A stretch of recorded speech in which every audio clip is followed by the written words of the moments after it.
तो आज हम लोग पढ़ेंगे how to calculate the number of atoms in cubic unit cell.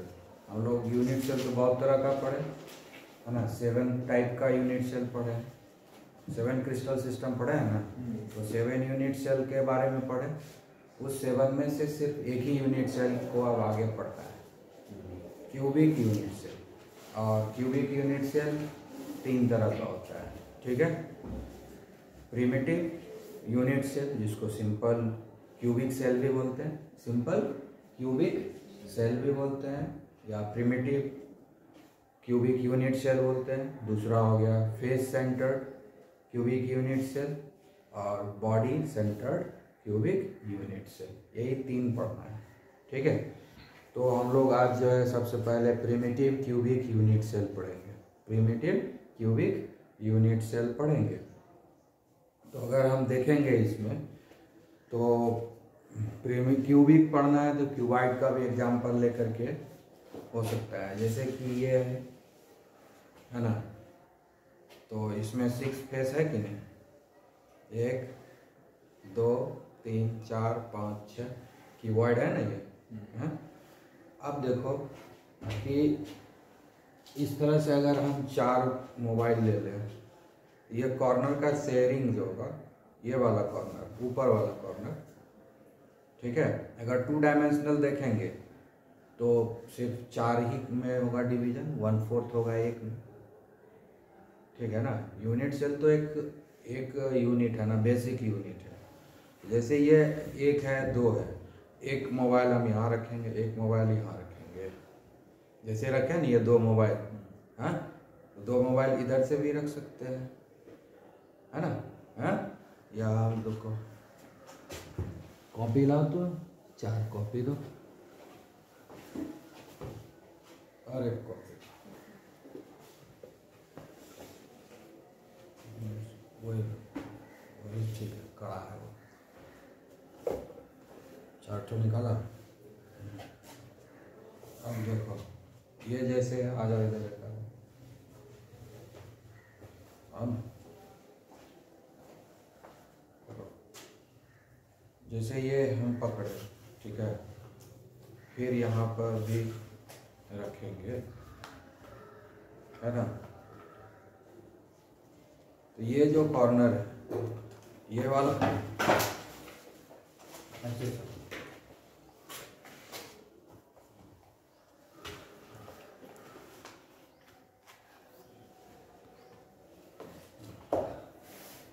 अब देखो यहाँ पर क्या हो गया, अगर हम इस यहाँ पर अगर बॉल है रखा हुआ, अगर कोई स्फेरिकल सब्सटेंस यहाँ रखा हुआ है तो 4 टुकड़ा में बट गया कि नहीं, 1/4 यहाँ, 1/4 यहाँ, 1/4 यहाँ, 1/4, ठीक है कि नहीं है। अब हम 4 इसके ऊपर भी रखते हैं। जैसे कोई हम यूनिट सेल लेंगे तो हम उसको कैसे काट सकते हैं, भाई 4 ये है, और अगर हम इसके ऊपर एक और यहाँ रखते हैं, यहाँ रखते हैं, यहाँ रखते हैं, यहाँ रखते हैं, तो ये 4 भाग में अभी हो गया है जब हम एक लेयर रखे हुए हैं। यहाँ पर अगर कोई स्फेरिकल सब्सटेंस, कोई बॉल रखा हुआ है, गुल्ली रखा हुआ है, कुछ भी है, तो वो 4 भाग में जाएगा ना। ये एक यूनिट सेल, दूसरा यूनिट सेल, तीसरा यूनिट सेल, चौथा यूनिट सेल है। तो अगर हम सिर्फ इस यूनिट सेल का बात करें, इस यूनिट सेल का बात करें, अभी हम 2 डायमेंशनल बात कर रहे हैं, ठीक है ना। तो क्या होगा, 1/4 है इसके पास, 1/4 है ना इसके पास, है। अगर इस एक यूनिट सेल को हम लेते हैं तो यहाँ पर ये 1/4 ही ना इसके पास है, 1/4 इस यूनिट की सेल के पास है, 1/4 इस यूनिट सेल के पास है, और 1/4 इस यूनिट सेल के, चारों के पास 1/4 है।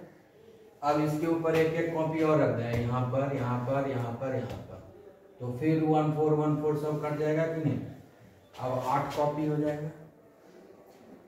अब क्या हो जाएगा, अगर हम एक यहाँ कॉपी रखें, फिर यहाँ पर रखें, फिर यहाँ पर रखें, ठीक है। अगर हम रखेंगे इस तरीके से तो अभी 4 टुकड़ा है, लेकिन एक रखेंगे तो क्या हो जाएगा, 8 टुकड़ा होगा ना। ऐसे काटेंगे, ऐसे काटेंगे। अभी कैसे कैसे काटा हुआ है, अभी देखो काटे हुए हैं कैसे, ऐसे कटे, यहाँ पर एक बॉल है, ठीक है, उसको कैसे कैसे काट सकते हैं। ऐसे कट किए तो आधा हो गया, आधा इधर चला गया, आधा इधर आ गया। फिर ऐसे काटे तो 4 टुकड़ा हो गया। अब अब ऐसे काटेंगे, ऊपर से नीचे तक ऐसे काट देंगे, मतलब ऐसे छील देंगे। मतलब हुआ कि अभी इसके ऊपर एक कॉपी दे दो, इसके ऊपर भी एक कॉपी दे दो, इसके ऊपर भी एक नोटबुक दे दो, इसके ऊपर भी नोटबुक। मतलब जिस तरह से ये 4 नोटबुक रखा हुआ है उसी तरह से और 4 नोटबुक लेकर के हम फिर यहाँ पर एक नोटबुक, यहाँ एक नोटबुक, यहाँ एक नोटबुक, यहाँ एक नोटबुक रहेंगे। तो यहाँ पर जो बॉल है वो 8 टुकड़ा हो जाएगा। 4 टुकड़ा यहाँ है और फिर ऐसे जो कटेगा तो फिर 4 टुकड़ा ऊपर भी आ जाएगा, तो टोटल 8 टुकड़ा हो जाएगा बॉल का। तो फिर 8 गो यूनिट सेल है, अभी 4 यूनिट सेल दिख रहा है। अभी इसके ऊपर एक लेयर और चढ़ा देंगे तो 8 यूनिट सेल दिखेगा ना। है आई बात समझ में? तो एक यूनिट सेल में कितना हिस्सा गया? 1/8 गया। तो एक हिस्सा में 1/8 गया। इसीलिए बोलते हैं कि क्यूबिक यूनिट सेल में कॉर्नर पर जो स्फीयर है, कॉर्नर पर जो एटम है वो 1/8 कंट्रीब्यूशन है। पूरा एक काम दिखने में तो 8 है, 8 कॉर्नर है, 8 वो एटम है, लेकिन उसका कंट्रीब्यूशन 1 के बराबर होगा, क्योंकि एक कॉर्नर पर एक यूनिट सेल में 1/8 कंट्रीब्यूशन है। 1/8 यहाँ, 1/8 यहाँ, 1/8 यहाँ, 1/8 यहाँ। अब फिर आया 4, तो क्या होगा? 1 हुआ ना सब मिला के। समझ में आया? तो इसलिए हम लोग कॉर्नर पे क्या है, कंट्रीब्यूशन कॉर्नर पे कितना हो गया? 1/8 हो गया। समझ में आया ना? तो इस तरीके से हम लोग देखते हैं। समझ गए? तो एक कॉर्नर को तो सबसे पहले हम लोग पढ़ रहे हैं किसके लिए? Simple cubic unit cell. ठीक है? सिंपल क्यूबिक यूनिट सेल में जो कॉन्स्टिट्यूएंट पार्टिकल्स होता है वो सिर्फ कॉर्नर्स पे होता है ना। सिंपल यूनिट सेल में जो होता है वो सिर्फ कॉर्नर्स पे होता है। जैसे यहाँ पर देखो फिगर नंबर 1.12 है ना, फिगर नंबर 1.12। बीच में देखो एक ब्लू कलर का स्फीयर दिया हुआ है ना। उसको कैसे काटा है? ये तो एक पूरा क्यूब है, ये पूरा एक क्यूब है ना। है? पूरा एक क्यूब को ऐसे काटा, फिर ऐसे काट दिया और फिर बीच से ऐसे, तो 8 टुकड़ा हुआ कि नहीं? है ना। कैसे कैसे काटा? पहले ऐसे काट दिया, फिर ऐसे काट दिया और फिर ऐसे काट दिया। ये 4 टुकड़ा हो गया अभी, ठीक है ना। है?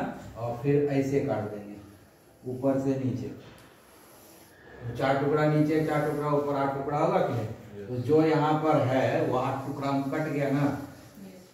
है? यहाँ पर जो स्फीयर रखा हुआ है वो 8 टुकड़ा हो गया। ऐसे काटा, ऐसे काटा और फिर ऐसे जो है चाकू लेकर के बीच से छील देंगे पूरा, तो 4 टुकड़ा इधर पे जरा जाएगा, 4 टुकड़ा पीछे में जाएगा। 8 टुकड़ा हो गया कि नहीं? हाँ? तो एक यूनिट सेल में अब इस स्फीयर का कंट्रीब्यूशन 1/8 रहा। एक था उसको 8 टुकड़ा कर दिए, तो एक टुकड़ा कितना हुआ? 1/8। कोई एक बॉल है वो 8 टुकड़ा हो गया, तो एक कंट्रीब्यूशन कितना हुआ? एक टुकड़े का 1/8 हुआ ना। समझ में आया? तो वही चीज यहाँ दिखाया फिगर नंबर 1.12 में। In a simple cubic unit cell each corner atom is shared between 8 unit cell. ठीक है ना। बीच में जो ये ब्लू कलर का जो स्फीयर दिख रहा है वो 8 टुकड़ा में बट गया। ठीक है? समझ में आया? हाँ?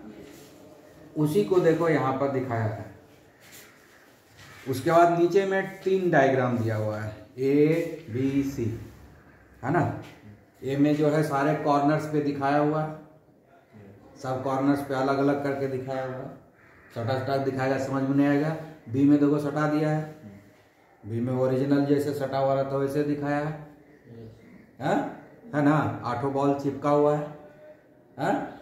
और उसके बाद सी में काट दिया, कट किया, सी में कटा हुआ है, तो 1/8 पार्ट दिख रहा है एक कॉर्नर पर। सी में कटा हुआ है, ऐसे काटा, ऐसे काटा, ऐसे काटा, ऐसे काट दिया, ऐसे काटा, फिर ऐसे काटा, फिर ऐसे काटा, तो ये जो कॉर्नर है यहाँ पर देखो तो 1/8 बचा है कि नहीं?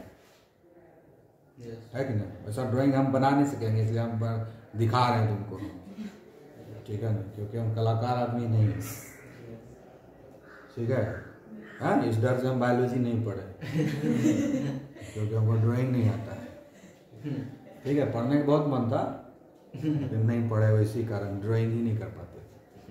समझ गए? आई बात समझ में? हैं? तो टोटल नंबर ऑफ एटम क्या हो गया? तो कॉर्नर्स पे कितना है?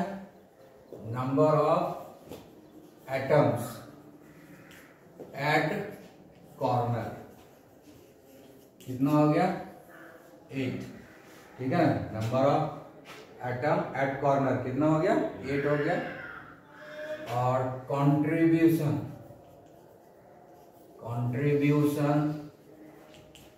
ऑफ स्फीयर और एटम जो भी लिखो एट ईच कॉर्नर कितना हो गया? 1/8, ठीक है ना? है? आई बात समझ में? Therefore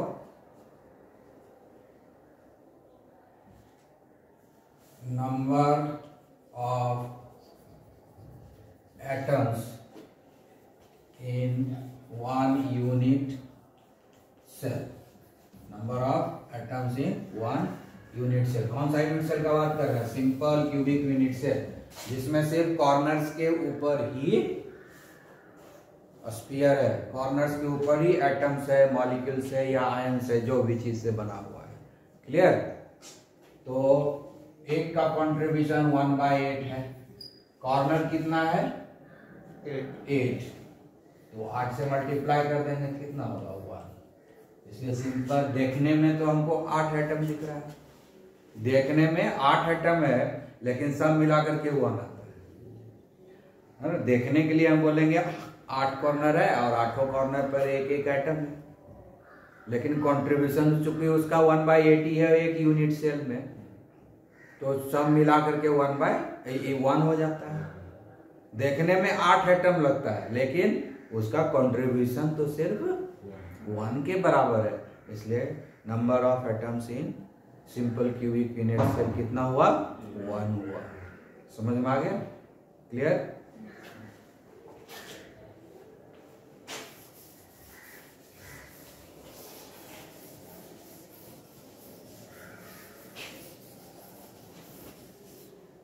अब हम लोग जो है दूसरा body centred cubic unit cell पढ़ेंगे। Body centred cubic unit cell, ठीक है। बॉडी सेंटर्ड में क्या हो गया? जैसे उसमें क्या था?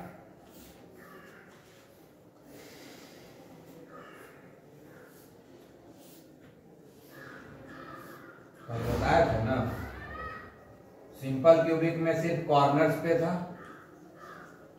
है ना? कॉर्नर्स पर था सिर्फ। ये हो गया simple cubic unit cell, simple cubic unit cell हुआ ये, ठीक है। बॉडी के अंदर, मतलब बॉडी के अंदर रहेगा, ठीक है ना? है? तो बॉडी के अंदर रहेगा, एकदम बीच में रहेगा। मतलब जैसे ये बोर्ड एक बॉडी है, तो ये बॉडी के अंदर मतलब क्या हुआ? यहाँ गड्ढा करके इसके अंदर डाला होगा तब ना बॉडी के अंदर जाएगा। यहाँ डालेंगे तो फेस पर होगा, पीछे डालेंगे वो भी फेस पर होगा। तो बॉडी के अंदर जो डालेंगे वो तो किसी का शेयर नहीं करेगा। कॉर्नर पे जो बॉल है, कॉर्नर के ऊपर जो स्फीयर है, वो 8 कॉर्नर से शेयर करता है, 8 यूनिट सेल से शेयर करता है। लेकिन जो स्फीयर एटम जो बॉडी के अंदर है, तो बॉडी के अंदर चला गया तो दूसरे से शेयर करने का कोई सवाल ही नहीं है ना। हमारे बॉडी के अंदर कुछ है तो दूसरे के साथ शेयर करने का कोई सवाल नहीं है। अब यहाँ ऊपर पर कुछ रखेगा, दूसरे के साथ शेयर कर सकते हैं, लेकिन बॉडी के अंदर में है हाँ, तो शेयर नहीं न कर पाएंगे। आई बात समझ में? हाँ, जैसे ये बुक है ना, तो ये हुआ फेस, ये हुआ फेस, ये हुआ फेस, ये हुआ सब फेस, 6 गो फेस है। अब कोई सामान यहाँ रखा हुआ है तो बुक के अंदर चला गया, दूसरे बुक से इसका कोई मतलब नहीं है। लेकिन अगर ये रहेगा तो किसी से टच करेगा, शेयर होगा। यहाँ कुछ रखेंगे दूसरे से टच करेगा, शेयर होगा।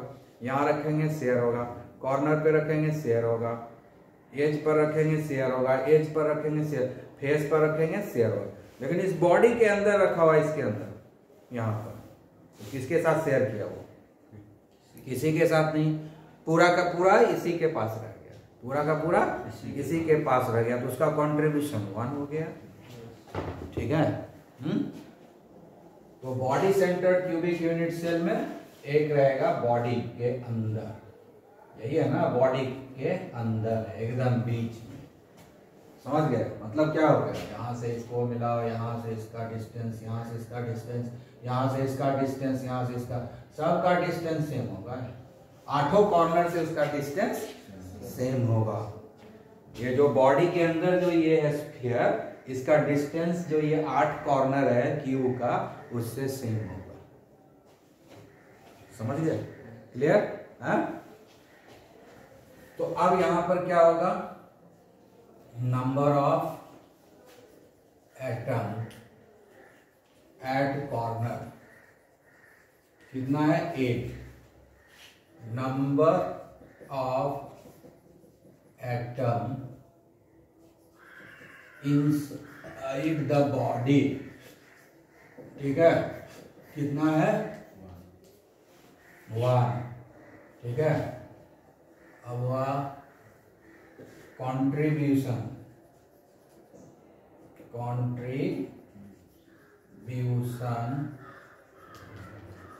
Of the atom at corner, ठीक है ना, कितना होगा?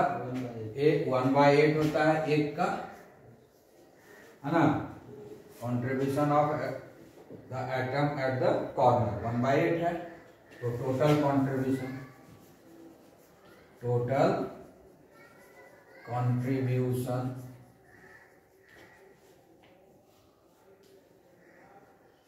Of the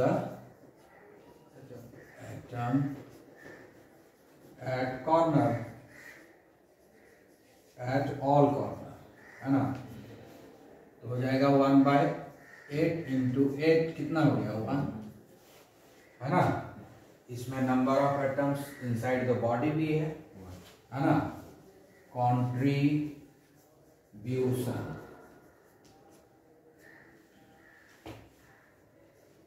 of the atom inside the body कितना हुआ? 1। तो टोटल कितना हुआ? 1 + 1 2 हो गया। ठीक है। हाँ, therefore number of atom in BCC, short में क्या लिखते हैं? BCC, body centred cubic, BCC unit cell, कितना हो गया? कॉर्नर्स का कंट्रीब्यूशन 1 है और बॉडी का कंट्रीब्यूशन 1 है, तो टोटल कितना? 2। So number of atom in BCC unit cell कितना हो गया? तो देखने में 9 ही लगता है, 8 कॉर्नर पर है, एक बॉडी के अंदर है, 9 तो दिख रहा है उसको एटम, लेकिन अगर ठीक से उसको हम ध्यान से देखते हैं तो वो 2 के बराबर ही है। समझ में आ गया? क्लियर? हाँ, तो यहाँ देखो डायग्राम दिखा फिगर नंबर 1.14 में, ठीक है ना, फिगर नंबर 1.14 में दिखा हुआ है पहले, है ना, बॉल एंड स्टिक फॉर्मूलास बनाया हुआ है सबको अलग अलग करके, और बी में फिर सब जो ओरिजिनली जैसे चिपका रहता है वैसे ही है, देख रहे हो ना, बीच के अंदर में एक ठो है ना इसमें, इसके कारण ये किनारे वाला अलग हो गया। और इसमें क्या था, सब चिपका हुआ था क्योंकि बीच में कोई डिस्टर्ब करने वाला नहीं। इसमें एक बीच में बॉल आ गया जिसके कारण किनारे वाला जो कॉर्नर वाला सब अलग अलग हो गया। ठीक है, और फिर सी में काट करके दिखाया गया। ठीक है, पहले ऐसे कट करेंगे, फिर ऐसे कट करेंगे, फिर ऐसे कट करेंगे। तो कट करने के बाद कॉर्नर पे 1/8 आता है, लेकिन जो बीच में है वो तो कटा ही नहीं, जो बीच में है वो तो कटा ही नहीं, तो बॉडी के अंदर है ना, इसलिए नहीं कटा, तो उसका कंट्रीब्यूशन 1 हो गया। लेकिन जो कॉर्नर पर है उसका कंट्रीब्यूशन 1/8 ही रह गया। ठीक है, आया समझ में? क्लियर? अब हम लोग पढ़ेंगे face centred cubic unit cell के लिए।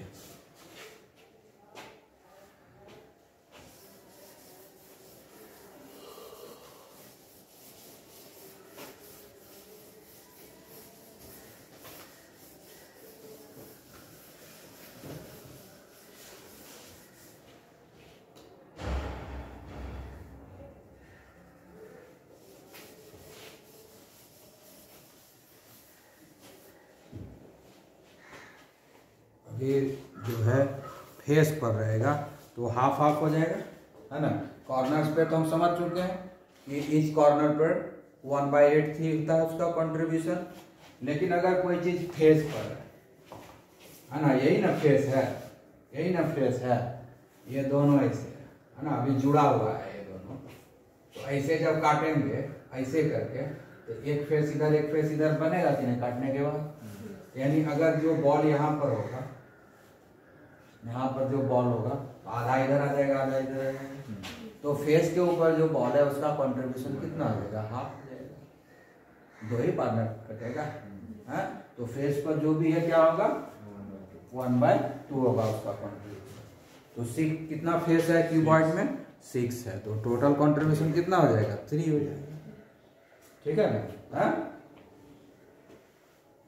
अब इसके लिए करेंगे face centred cubic unit cell. ठीक है, इसको शॉर्ट में हम लोग बोलते हैं FCC। ठीक है, FCC यूनिट सेल। ठीक है, जैसे बॉडी सेंटर्ड हो गया BCC। ठीक है ना, आगे बात समझ में? हाँ, तो अब जो है यहाँ पर क्या 8 कॉर्नर्स का है, तो अब यहाँ पर क्या लिखेंगे? टोटल, हम शॉर्ट में लिखते हैं यहाँ पर total contribution at the corner, at all the corner. ठीक है, कितना होगा? एक का कंट्रीब्यूशन 1/8 है, 1/8 है, और 8 कॉर्नर है तो 8 हो गया, तो टोटल कंट्रीब्यूशन 1 हो गया। अब ये कितना फेस है? 6 फेस है ना, तो एक यहाँ आ गया, एक यहाँ आ गया, दूसरा अपोजिट फेस, इसका अपोजिट फेस यहाँ है। ठीक है, हाँ, और उसके बाद एक सामने और पीछे, दोनों यहाँ लिखेंगे। ये दोनों क्या है? एक सामने से और एक पीछे से। तो कितना हो गया? 6 हो गया, है ना। तो number of atom at face कितना है? 6। Contribution of each atom at face कितना हुआ? हाफ। ठीक है ना, तो हो गया टोटल कंट्रीब्यूशन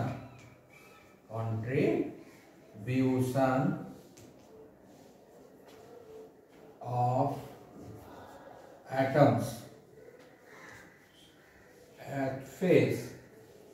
ठीक है ना, एक का कंट्रीब्यूशन हाफ है और कितना फेस है? 6, तो कंट्रीब्यूशन कितना हो गया? 3। ठीक है ना, therefore number of atoms in one FCC unit cell कितना हो गया? 1 + 3 = 4। समझ में आया?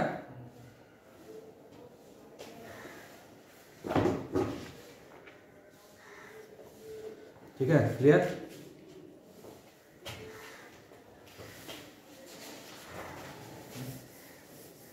लिख लिया ना?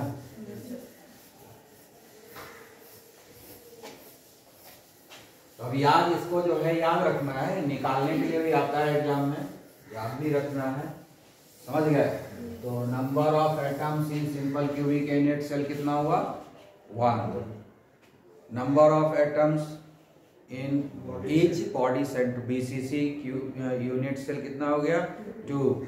Number of atoms in FCC unit cell कितना हो गया? 4। ठीक है ना? क्लियर? अब है कि ठीक है, एटम्स को हम अरेंज करेंगे, कैसे कैसे अरेंज कर सकते हैं एटम को। तो अब हम लोग पढ़ेंगे क्लोज पैक्ड स्ट्रक्चर। अब हम लोग क्या पढ़ेंगे? Close packed structure.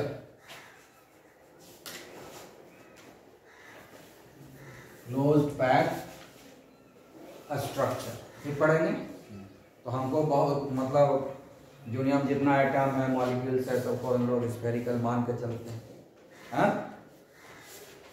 तो हमको अरेंज करने के लिए कहेगा तो हम बहुत तरीके से अरेंज कर सकते हैं। हम 1 डायमेंशन में अरेंज करेंगे पहले। तो हम पहला अरेंजमेंट करेंगे इन 1 डायमेंशन। इन 1 डायमेंशन। 1 डायमेंशन मतलब क्या होगा कि या तो अलोंग एक्स एक्सिस, या अलोंग वाई एक्सिस, या जेड एक्सिस, किसी एक ही एक्सिस के अलोंग हम अरेंज करेंगे। 1 डायमेंशन मतलब you have to arrange either along x axis or y axis or z axis। तीनों एक्सिस को यूज नहीं करेंगे, तीनों में से कोई एक ही यूज करेंगे जो मेरा मान। ठीक है? जनरली हम लोग along x axis ही अरेंज करते हैं। तो हमको बहुत सारा जो आइटम दिया रहेगा हम वैसे अरेंज करेंगे। along x axis कर दिया। एक तो ये हो गया अरेंजमेंट। क्या बनेगा? लीनियर। इसमें शेप क्या हो जाएगा? लीनियर, है ना? आई बात समझ में? 1 डायमेंशन में ही हम बनाए। ठीक है? अब हम इसको तो क्लोज पैकिंग हम लोग ने 1 डायमेंशन में किया। अब हम इसको हम 2 डायमेंशन में करेंगे। इन 2 डायमेंशन। ठीक है? अब जो है इसमें जो हम लोग देख रहे हैं, इसमें कितना, कोई भी अगर स्फीयर लेते हैं कितना नेबर है? डायरेक्ट नेबर कितना है उसका? 2 है ना? इसलिए कोऑर्डिनेशन नंबर इसका हो गया, कोऑर्डिनेशन नंबर 2 हो गया 1 डायमेंशन में। 1 डायमेंशन में जब हम अरेंज कर रहे हैं, क्रिस्टल बना रहे हैं, तो कोऑर्डिनेशन नंबर क्या हो गया? 2। कोऑर्डिनेशन नंबर कुछ नहीं है, it is the number of direct neighbours.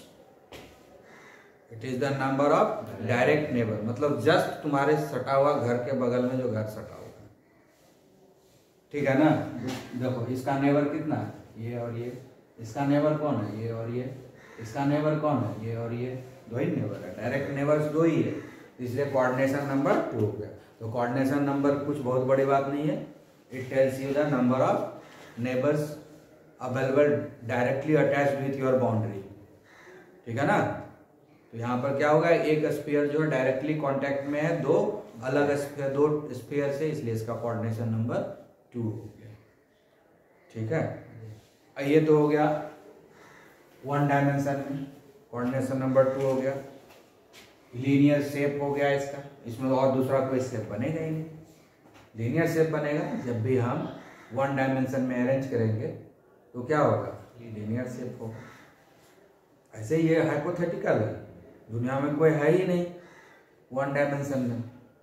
दुनिया में हर चीज 3 डायमेंशन में मिलता है। ये हम लोग एक हाइपोथेटिकल करते हुए आगे बढ़ेंगे, है ना? इस दुनिया में सब कुछ 3 डायमेंशनल है ना? 1 डायमेंशन में कुछ नहीं मिलता। जो भी एग्जिस्ट करता है इस दुनिया में वो 1 डायमेंशन में नहीं मिलता, 2 डायमेंशन में भी नहीं मिलता, हमेशा 3 डायमेंशन में ही मिलता। समझ गए कि नहीं? हाँ? अब 2 डायमेंशन में हम कैसे अरेंज करेंगे? 2 डायमेंशन में मतलब क्या हुआ? लंबाई भी आएगा, चौड़ाई भी आएगा। ठीक है? हाँ?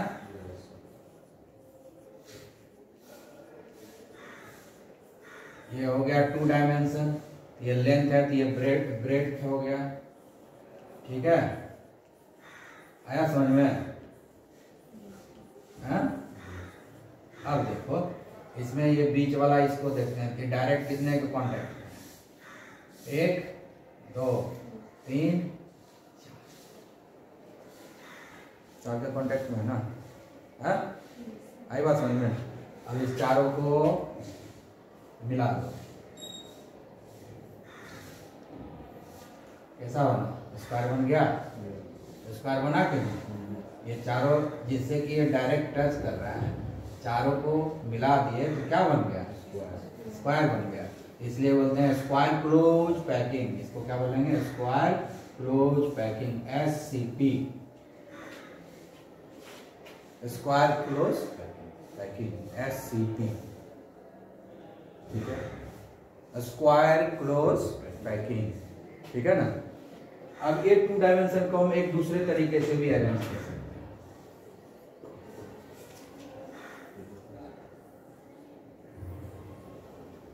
अब जो है ना दूसरा लेयर जो डालेंगे ना, इसके डिप्रेशन में ढालना। अभी क्या था, एकदम along the row and column डाले, है ना, ये ठीक है कि नहीं?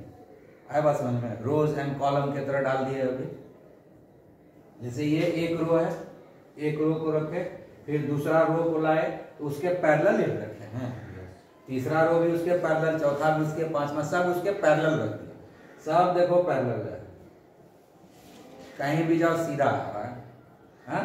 अब जो दूसरे तरीके से जब हम अरेंज करेंगे हम उसको पैरेलल नहीं रखेंगे, दूसरे रो को जो रखेंगे वो पहले रो के गड्ढे में रखेंगे, डिप्रेशन में रखेंगे, है ना, इंटरस्टिशियल जो बीच का जगह खाली है उसमें रखेंगे हम यहाँ, ठीक है।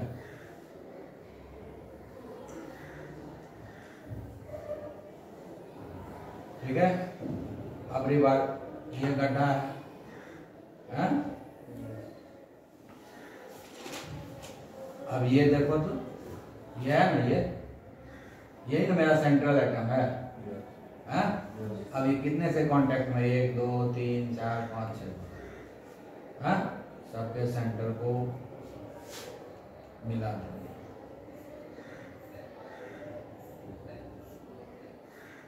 क्या बना? हेक्सागोन।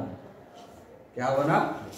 हेक्सागोन। ये हो गया हेक्सागोनल क्लोज पैकिंग। यहाँ कोऑर्डिनेशन नंबर कितना है? ओ, ये हो गया, स्मॉल लेटर में ही लिखते हैं, कैपिटल में नहीं लिखते हैं। HCP, hexagonal close packing, hexagonal close packing. यहाँ पर कोऑर्डिनेशन नंबर हो गया 6। समझ गए ना?